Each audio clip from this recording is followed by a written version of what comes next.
NCSN 2024 Ross Taylor Glenn Gilbert Leadership recipient is none other than Dr. Dan Meyer.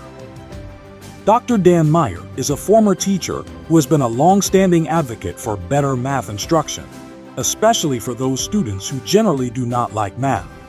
So what I'm doing is I'm taking a camera out, a video camera or a photo camera, and I'm taking a picture of that real world scenario in such a way that the question that's buried at the bottom, the last step of the textbook problem, is the first thing on that student's mind. I want to make that question irresistible to a student, so they have to know the answer. Then I take that interest and I layer math on top of it. So here's an example, is I took a flip camera out, a little cheap camera, put it on a tripod, and I shot a basketball shot in front of it. And then I took that video file and I just carved it up and I made this half video where the ball kind of strobes in the air and then hovers halfway between me and the hoop. And that's a good moment because I don't have to ask the question there. You know what the question is. The students are feeling the question, is that ball going to go in the hoop? He has delivered addresses on math education in all 50 states and around the world. He has appeared frequently in the popular press, including CNN, Good Morning America, and Every Day with Rachel Ray, with never in a self-promoting way, but to demonstrate the power of mathematics and the importance of mathematics education. This is where Dan Meyer is in his element, talking one-on-one with teachers. He is here to change the way mathematics is being taught. There's a lot of ideas about teaching that come from how you were taught as a kid, so changing ideas is tough. Okay, so math needs a makeover. What does that mean? It's too boring the way it is? We tell students that math has a connection to the world outside the math classroom, and then we give them substandard materials and they don't believe us. Right, so you're just looking at something in the book and you're not figuring out how am I ever going to really practically apply this to things that happen around me. It's clip art, it's stock photography, cheesy drawings. It doesn't look like life as we experience it outside the math classroom.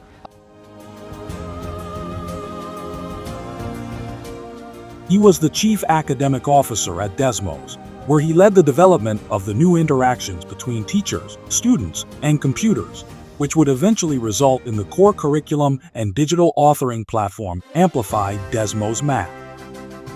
He earned his doctorate from Stanford University in math education and lives in Oakland, California.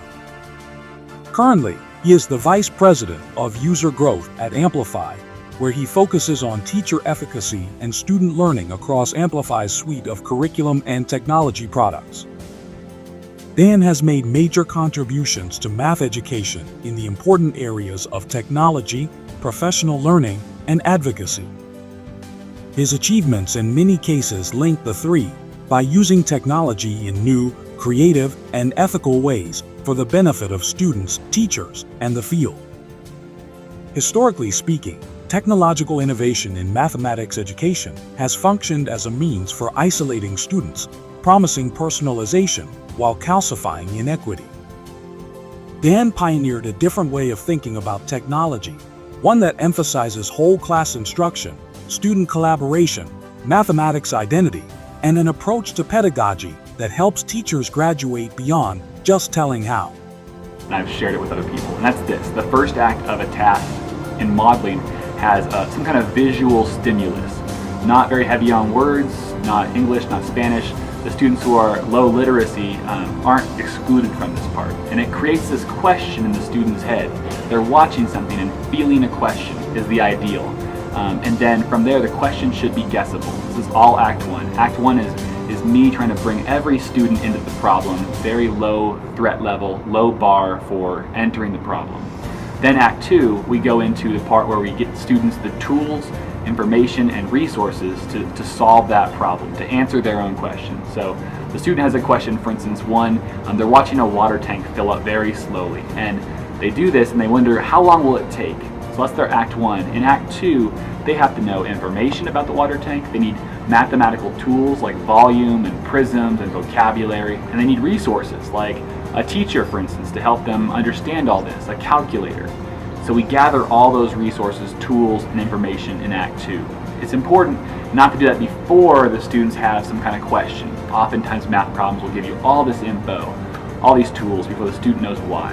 And then in Act 3, after all that work, the student has solved the answer, has an answer. It'll take 8.1 minutes to fill up the water tank. And then the student wants to know, am I right? Is that correct? Does math work in the world? And oftentimes we turn to the back of the book in the US here, the answer's in the back of the book. It's not very satisfying. So instead I show the entire water tank filling up in fast, sped up motion, and they see 8.1 minutes. It's a very exciting feeling for them. That's the 3 acts in many more than 140 characters. Dan exemplifies bold leadership in the field of mathematics education. For many years now, his presentations at NCSM, NCTM, AMTI, and other gatherings of professional organizations have been standing room only affairs, which is a testimony to Dan's long record of generating important, incisive, and inspiring ideas, always delivered with passionate moral force.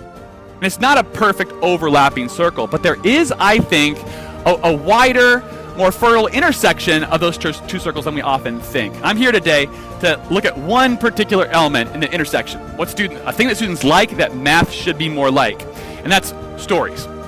Stories. As long as we have had an oral tradition, could speak, we have communicated information in stories. And she spent 24 hours chaining paper clips, and she made the longest paper chain the world has ever seen.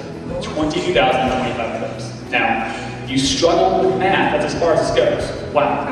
But if you know how to work with numbers, one question is irresistible. How fast is that really? Turns out it's not slow, but it's not a sprint either. Think about it. That's like clip, 2, 3, boom. So, to further facilitate the interrain of ideas, he co-founded Shadowkin, an experimental addition to the NCTM conference experience, designed to expand the reach of a conference session and extend its impact over time. And because this is the 21st His century, popular we would TED love Talk, to talk Math about the Class real world Needs a on its own Makeover, terms, managed to not in terms capture of 3 line million art or views, clip art which that you so supported often math see. supervisors, In textbooks, we coaches, go out and we take and pictures. educators in a time of Now we have the national real truth. transition How to the long will Common it take it to Core. fill it up? Currently, Dan's has a weekly newsletter that has over 30,000 subscribers and is used by coaches, teachers, and teacher leaders in PLCs across the nation as a catalyst for discussions about our profession and the needs of learners in an ever-changing world. In these capacities and activities, Dan has become a powerful voice for students, teachers, and researchers in taking on the hard issues of change, equity, quality, and common sense. Rather than pontificate from the stage, Dan can always be found modeling and challenging us to do better for all students. Dan exemplifies the prestige of this national recognition in mathematics education through his notable contributions and means of furthering the aims and purposes of NCSM. Therefore, we congratulate him as this year's recipient of the NCSM 2024 Ross Taylor Glenn Gilbert Leadership Award.